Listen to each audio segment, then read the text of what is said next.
Hello everybody, welcome back to some more Managing People and Organization. We're on the third lecture today, and actually we're going to split this into two parts because it is such a big topic and a topic very dear to my heart that I want to talk to you about. So the first part, we're really concerned with the ethical behavior and social responsibility. But before we get into the crux of things, I want you to think about something, and this is something I want to read to you and then just discuss a little bit.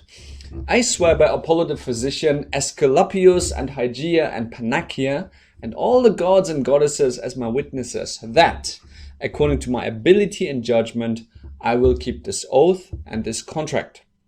I will use those dietary requirements which will benefit my patients according to my greatest ability and judgment, and I will do no harm or injustice to them. I will not give a lethal drug to anyone if I am asked, nor will I advise such a plan. I will do whatever I can. Into whatever homes I go, I will enter them for the benefit of the sick. As long as I maintain this oath faithfully and without corruption, may it be granted to me to partake of life fully and the practice of my art, gaining the respect of all men for all time. However, should I transgress this oath and violate it, maybe the opposite be my faith. I didn't read it out as fully as it was here because there's slightly different abbreviations, people, but what I read to you just now was actually the Hippocratic Oath. It's one of the oldest oaths of a doctor. Of course, we also have the oath of a Muslim physician. We have the Geneva Oath as well for ones that take the gods out kind of thing. But it's very interesting to think about, and perhaps to think about whether managers should almost adhere to such an oath. This was brought forward already over 10 years ago, the idea of an MBA oath. It's a very interesting book. Perhaps have a look. Maybe it inspires you a little bit. But since we do not have such an oath, I still want us to think a little bit about the idea of our ethical behavior and the idea that we actually do face ethical dilemmas in the workplace. And I want to talk to you about how managers can actually maintain higher ethical standards, as well as how and why an organization can and should be socially responsible. But at the same time, I want to talk in the final section how organizations and governments work together in society. And people, I want to tell you straight away, today's lecture is not about being a good boy or girl scout, or about doing the right thing and not making money. It's not the point. The point is today to think a little bit critically about the environment that we operate in, and that we actually have ethical dilemmas in our environment. Where do they come from? How do we react with them? Where does ethics come about? Are there tools that will help us overcome this? So it's really a very critical approach. And of course, we all view ethics differently, as we will find out. And so this is not a prescription, people. It's an invitation to think critically about our choices and the effects of those choices. But let's start with a bit of fundamental understanding here, people. What is ethical behavior? And to understand ethical behavior, people, we need to understand ethics. And people, ethics is a set of standards as to what it is good, bad, right, or wrong in a person's conduct, which is fair enough. But remember, the ethical behavior accepted as right or good or proper is in a specific context. Don't forget, it depends on values.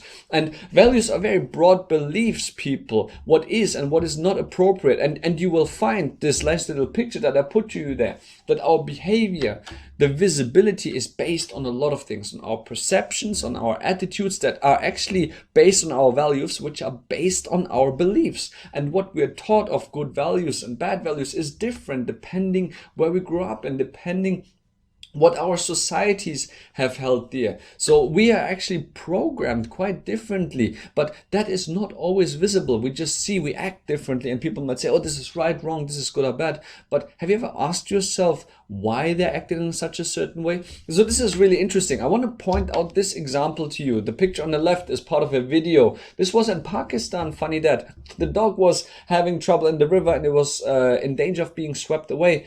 And all of a sudden, look at this, these 1, 2, 3, 4, 5, 6 people came together. 5 people formed a chain. A 6th person is coordinating. These 6 random people came together and saved the dog, which is quite interesting, people. And this is only the action. But how come all these 6 people came together? You can say, well, they're all from Pakistan, same values. No, no such thing, people. We don't know who these people are. But the thing is, underneath our actions and behaviors are often very, very different motivations when it comes to cultural paradigms, cultural beliefs, when we feel a certain loyalty to an animal, when we feel a basic identity. My basic identity is to also help you and to teach you these things. This is part of it also. Certain habits, certain specific beliefs that made all these 5 people work together. So as you can see, ethical behavior, despite on the surface sometimes it might look the same, it can be actually really informed by a number of underlying things, personal things within each person. That is ethical behavior, people. Keep that in mind. What is accepted as right or good or proper can be really underlined and supported by very, very different beliefs and motivations and emotions, people. Remember though, I want to tell you from the very beginning, people, that ethics and legal are 2 different things, people. Legal does not mean ethics. When something is legal, doesn't so much mean it is ethical. Just be careful with that. Ethical goes beyond legality. That's a matter of personal choice. Are we making that personal choice despite the fact that legally we can? We can do a lot of things legally. A lot of people don't make that personal choice. Buying caged eggs or free range eggs. Some people, they spend double on that, or milk, or the same thing. It's legal to buy the $2 milk where you don't know where it comes from, or the $8 milk where you have the supply chain right in front of you. Both is legal. People choose based on values. The products we choose from the shelves is really based on personal ethical values. And if you tell me, oh, Stan, I haven't really thought about that, I just pick whatever's there, that is not true. You've shortcutted that decision-making process. It's called heuristics. And you actually do have these values, and that takes a little bit of reflection. What are your personal values and how do they actually show in your daily life? A very interesting exercise, I think, for you to do as well. And then you might say, well, Stan, this is all good and great, but at the end of the day, how do we decide on ethical behavior? Do we always go by our values? Do we always just follow our beliefs, our what's underneath the iceberg, under the water? No, people, we do, but at the same time, there's a different views on ethical decision, which I want to go through. Give me 1 second. I'll take a sip of my trusted coffee today, not my water, to get me going. Now, one of the key knowledges that you should remember for this class is the 4 views of ethical behavior, and I will go into them a little bit more in depth. When we talk about the utilitarian view, the individualism view, also known as libertarianism, we will talk about the moral rights view, and we will talk about the justice view. And these are some underlying decision-making models that can help managers guide ethical decisions, or in your personal lives as well. So let's have a look together. The utilitarian point of view, people. The utilitarian point of view is very simple. Ethical behavior is decided on the greatest good for the greatest number of people. And the very classic dilemma, my friends, is that picture that I've shown you top right, the so-called tram dilemma. You have the chance to stop this rolling tram. The rolling tram cannot stop, but you have the chance in which direction it goes. That it runs over 1 person, or it does run over 5. Now, what do you do here? And a lot of people might answer, well, Stan, it's better to say 5 people than 1, because I can lose 1 or I can lose 5. The greatest good for the greatest number. That is absolutely correct. And you might say, well, Stan, that should always apply. Well, no. What if that 1 person is your loved one, a relative, a good friend, and the other 5 are strangers? All of a sudden, you see in your mind the ethical perspective will vary. Oh no, I can't do that. I can't let my friend die for these 5 people. My loved one, I can't do that. See, all of a sudden, the ethical behavior changes, which is fair enough. The utilitarian way is not the only way. Be careful, please, with the utilitarian view. It is a great view. The greatest good for the greatest number. It can help, but be careful. At times, we risk oppressing the minorities. Just be careful with that. If it's always about the greatest good for the greatest number, we really do miss out on certain minorities. Minorities can be anything. It doesn't have to be ethically, gender-wise, whatever-wise. But it could be people with a different opinion to you, whatever goes. So almost always a democracy, which makes sense for a lot of things, but not every time. So we have other views to go on.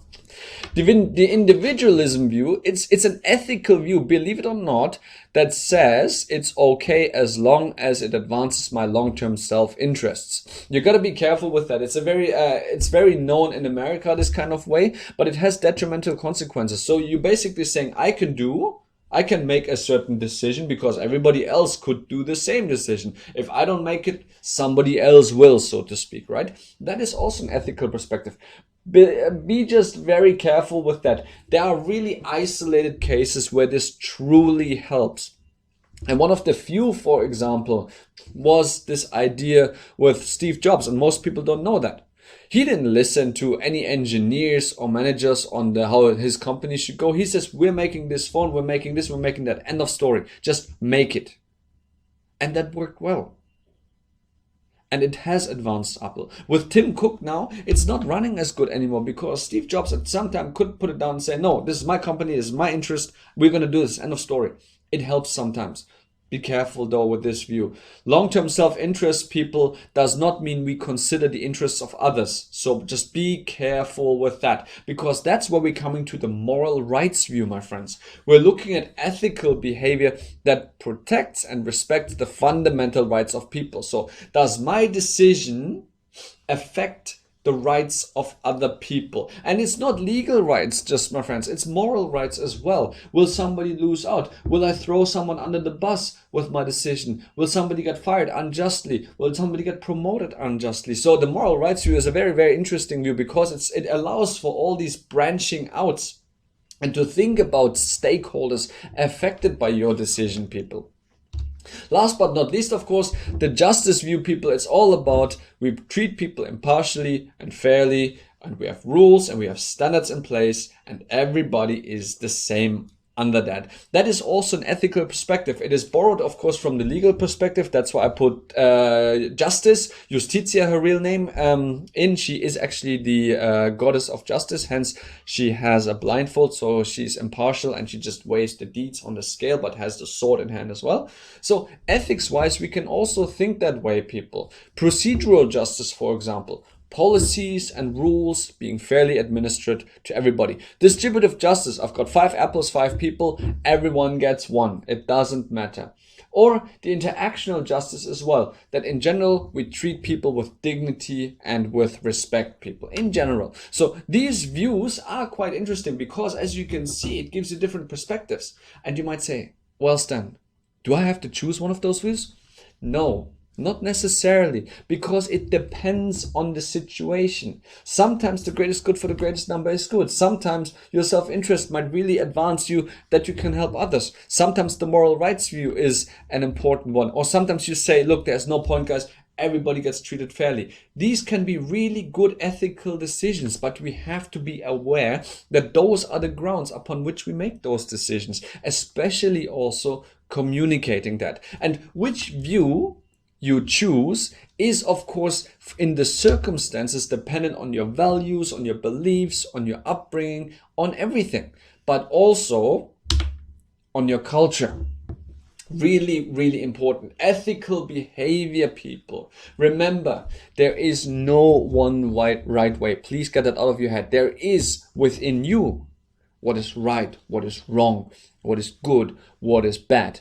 But at the same time, that is determined by your cultural context as well, by the values that your culture actually possesses, by the knowledge and stories, believe it or not, even by your language, by traditions and rituals, by the tools, by the objects that you value, by the food and drink that you eat, people. Believe it or not, it all forms your ethical opinion. You might say, well, Stan, you are absolutely crazy. Have a think about it, please. Reflect. The choices you make, the food and drink you buy, the knowledge and stories you share, the way your language is spoken, how you think about communities, the tools and objects that you use. Have a real think about if that does not affect what you see as right or wrong or good or bad, which then therefore, of course, is paving the way for your ethical thinking. That is what we call cultural relativism. But at the same time, there is also an approach of universalism. That is also a school of thought. Basically, It's a position in which ethical standards apply across all cultures. Be careful with that, people. We call this also ethical imperialism or ethical colonialism. Just be careful. Imposing one standard on others is not necessarily the way to go. It is always about relativism and moving forward with in the context that these decisions actually happen. And now the critical thinker might say, well, Stan, this is all good and great. But at the same time, we will never get to a solution if it's all relative, if it's all contextual. Why do we need ethics? Oh, fantastic question. Whoever asked it, whoever thought about it. That is the whole point. Ethics is about communication. It's about reasoning. It's about arguing for a point. It's about considering. It's about looking at stakeholders. It's about weighing up costs and benefits. It's about the big picture. Of course, it is about what matters to the stakeholders involved, how much it matters to them. That is the beauty of it. It is the fuel for discussion, and good ethical decisions, people, are discussed for a longer time, and that's really important. So ethics is about discussion. It is inviting communication, which is one of the key cornerstones to good business, to good cultures within your organization, and of course, as I said, to good management, people. Management and communication is inseparable. So is ethics. Do you see where you guys fit in?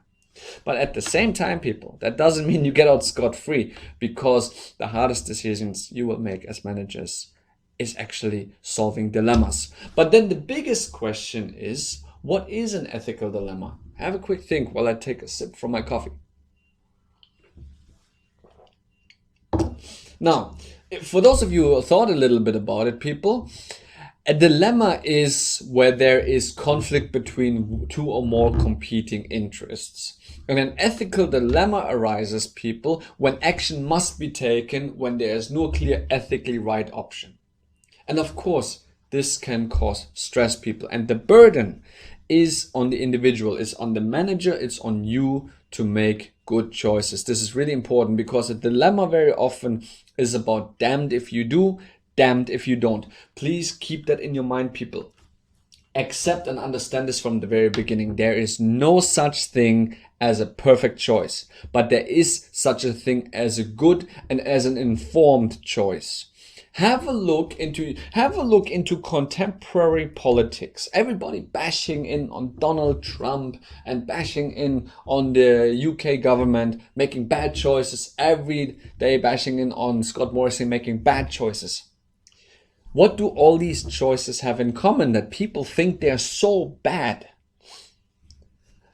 The thing is, if you look at who benefits from those choices and who loses from those choices, you will feel and you will see a very unequal relationship. You will find very few stakeholders benefit from the choices they make, and a lot of them lose out. That's why we often talk about them, good or bad choices, or good choices. When we talk about, oh, somebody made a great choice, you will find that it actually benefits a whole range of different stakeholders, and it only negatively affects a very minor number.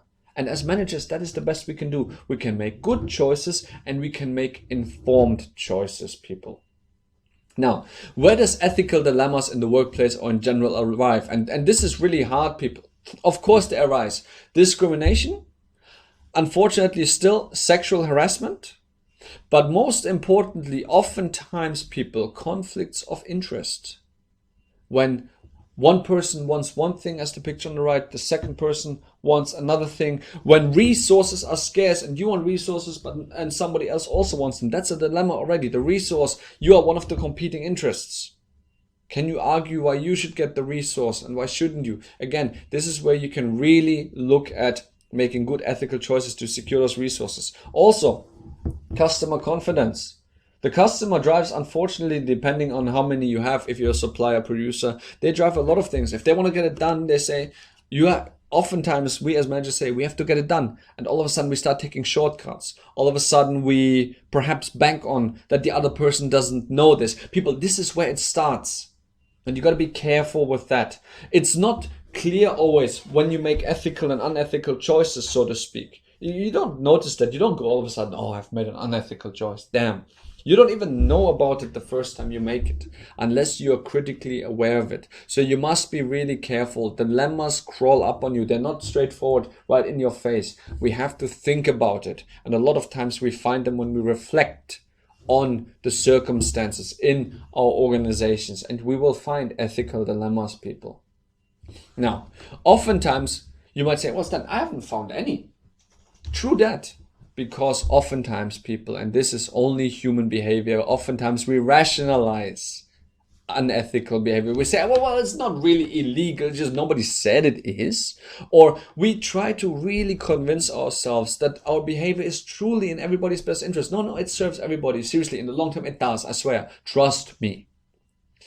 Or the third option is, oh, terrible choice, but I know nobody will ever find out, so it's okay, but you have to live with that. But also, oftentimes, you make these choices and say, oh, I'm good friends with the CEO, that your organization and your friends in your organization will protect you. These are oftentimes the rationalizations that we use, people. And now we see high profile cases with the Harvey Weinstein case, for example, people. He also thought for a long time the organization, his empire, will protect him. Look what happened. I'm not sure he ever thought anybody would ever find out. These things are all slowly coming to the fore, especially sort of the lesser documented ones in the 80s and 90s. Be careful with that, people. Be careful with that. Those are fallacies. We say it's not really illegal, everybody's best interest, no one will ever find out, or my organization will protect you. Well, how sure are you of that? And what are the repercussions if it comes out? So when in doubt, people, really the best thing is don't do it. It will really save you a lot of headache. And you might say, okay, Stan, this is fair enough, but it really sounds like that our ethical behavior and our unethical behavior is truly determined by us as people. Well, that's not necessarily true, and this is a bit of a relief almost, so to speak, because our influence of ethical behaviors is actually threefold, which is really, really interesting. Of course, the person, I talked about it a lot. Your family influences, religious values, personal values, any personal needs and standards determines that. I've talked about it, including your culture. But at the same time, of course, the organization that you get into also determines that. Remember, I said in the beginning, organizational culture is important, people, because those statements, those written rules establish the ethical climate. If it's accepted practice for us to throw each other under the bus, you are going to start that because it is done to you, or you think it's okay, or this is just the way it's done here. So an organization has a huge influence on people's ethical perceptions, on people's ethical doing. But at the same time, also the environment, the governing laws and regulations, the social norms of any given country on its values, people. So that's why I said culture, the external environment, all this, and the internal environment, what we talked about last week, these are really also the factor that determine your organization's ethics. And this is really, really important. And you might say, well, Stan, all good and great, but how do we learn this ethics, people? And ethics is not so much that is learned, but in your organization, if you look and if you seek to improve your ethics, I would look at something that is called ethics training. And you might say, well, Stan, we do train for a million different things. Why ethical training? People, even like with the content here, simply understanding those points is already a first step. Most people are not aware of them. This is really, really important. Also, just to be very clear, that dilemmas very often arise of time pressures of decisions. Time, you don't have enough time to get all the information. You're pressured to make a decision quick, people. So these kind of awarenesses and trainings help you already counter it. And the rest is a continuous improvement through self-reflection. But you must start somewhere. And this is also where you should start with content of this class, that there are ways to deal with ethical dilemmas and we can't make perfect choices. So I'm always trying to keep it real for you as well. We're not going to be the perfect managers, but we can be good managers by thinking about our decisions. And this is not about major ethical decisions. It's about how you treat your crew, of how you talk to them, of how you value their opinions. This is all ethics, people. This is not about always clear-cut black and white cases. So if anything, people, communicate, talk to the affected stakeholders, have open conversations. You will realize you will deal with a lot of dilemmas before they actually become serious, before they actually become unmanageable. So how do we go forward? I just really want to talk to you about this because a lot of times your professions that you're in already have reputations. And if we look at the honesty and ethical standards, nurses, pharmacists, doctors, I mean, they already have the highest. Look who's on the bottom. Why don't we trust telemarketers? Why don't we trust car salespeople? Why don't we trust advertising practitioners and stockholders? Or business executives? Well, have a bit of a think. And this is not to reinforce a stereotype, but a lot of times you might find that the stakeholders they care about are quite limited to the ones they should care about. Nurses, pharmacists, doctors, the other way around perhaps. So this is not to feed off a stereotype, more of a critical thinking, and everybody in between. Have a look who they serve, who don't they serve. Be critical about it, and you can tell why these sort of stereotypes come from. And you might say, oh well, Stan, I'm a building contractor, or I'm an accountant. How can I increase my ethical standards? Well, it's very simple, people. First and most important, we have to recognize the ethical dilemma.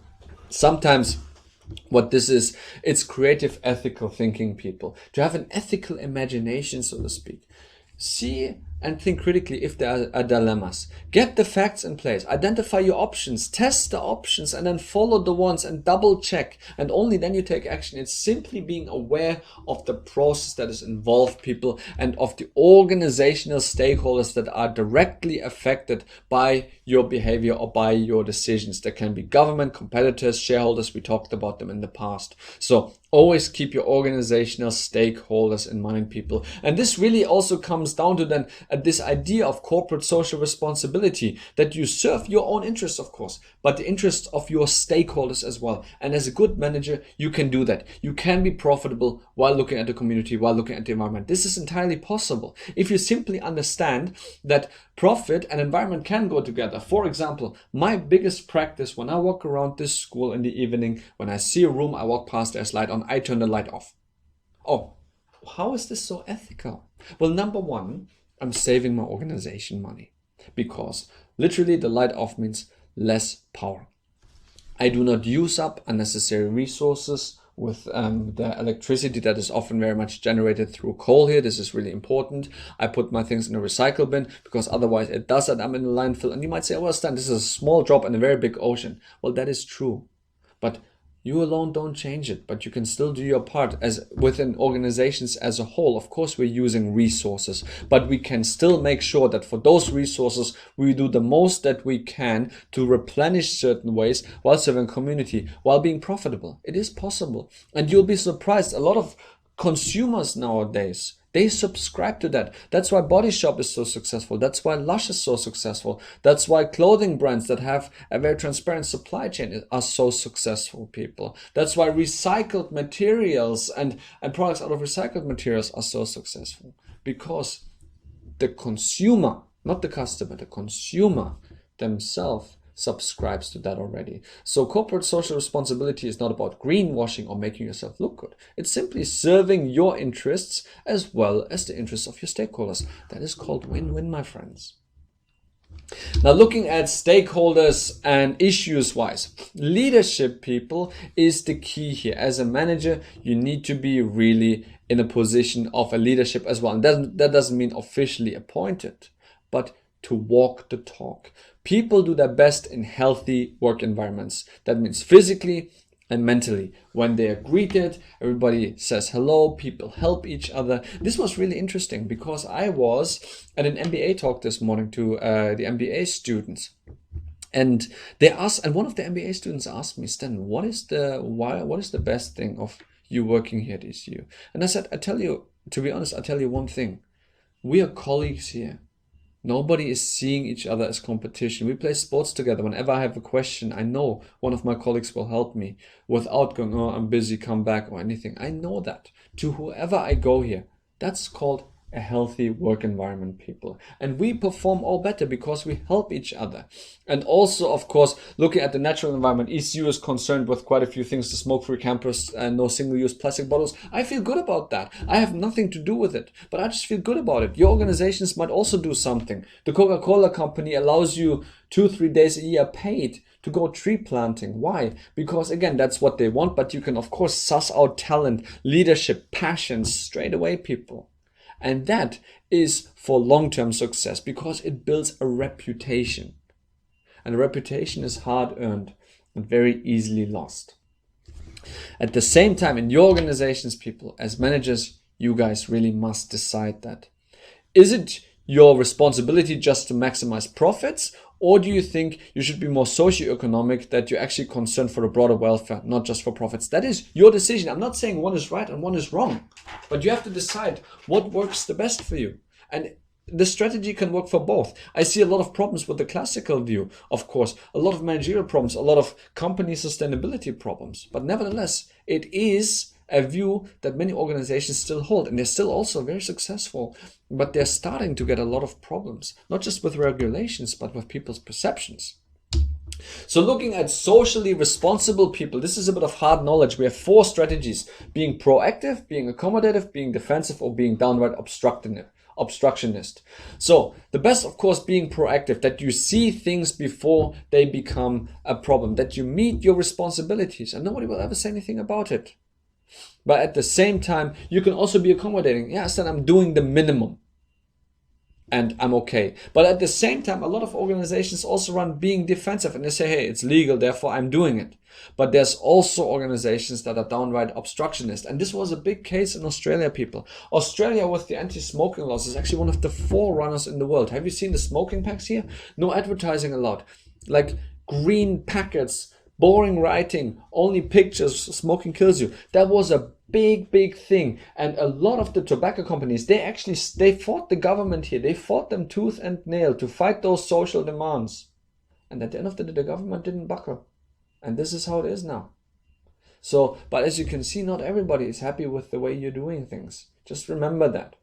But at the same time, as managers, we must stay informed about especially also the legal components. There's always new laws, there's new regulating agencies, and you might say, well, what was then? Hold on. Why are we talking about laws now if we have just talked about ethics the whole time? Because it is important to always remain at the minimum standard, to remain at least at the minimum standard, which can rise and fall. That depends on the laws.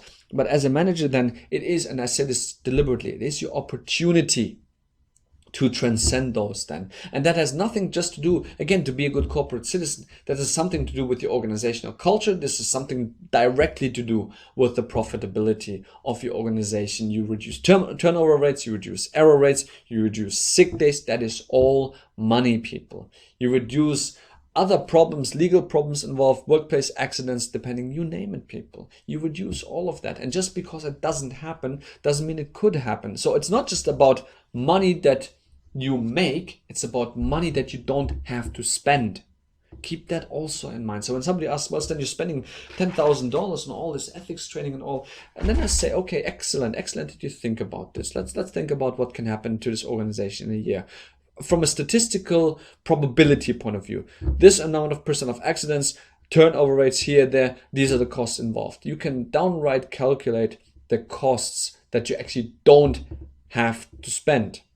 And that is also a very strong argument. Apart from that, you also will have a great organization. But remember, people, you guys as managers you make the difference. Books don't change the world. People do. Just remember that. Keep always thinking about problem solving with ethical considerations, people. Keep that in mind. These ethical considerations have to stand with high performance objectives. You don't have to let go of your organizational goals. The organizational goals are one thing, the ethical considerations are another, and they stand side by side. And these are often the dilemmas as managers we face. But at the same time, also watch out for trends, look out for ethical trends, for what decisions have been made, read news, what decisions are made by organizations, what are the result, these kind of things, people. So you really are that critical link in quality of life outcomes between people and organization, between organization and their environments. You guys set that standard, and you can inspire a lot of people by setting a good standard. They want to be like you, they will act like you, and you will have a great organizational culture that people want to work for, and that you yourself are going to be happy in every day. So just keep that in mind a little bit. Yes, it is a big task. And no one expects you to make perfect ethical choices. But at the same time, I hope this lecture here, you start to think a little bit about just reflecting what effect your choices have on others and based on what premise you make those choices. That is already the first and most important step to being what's called a good manager. I hope you enjoyed this lecture. Now let's go to part 2.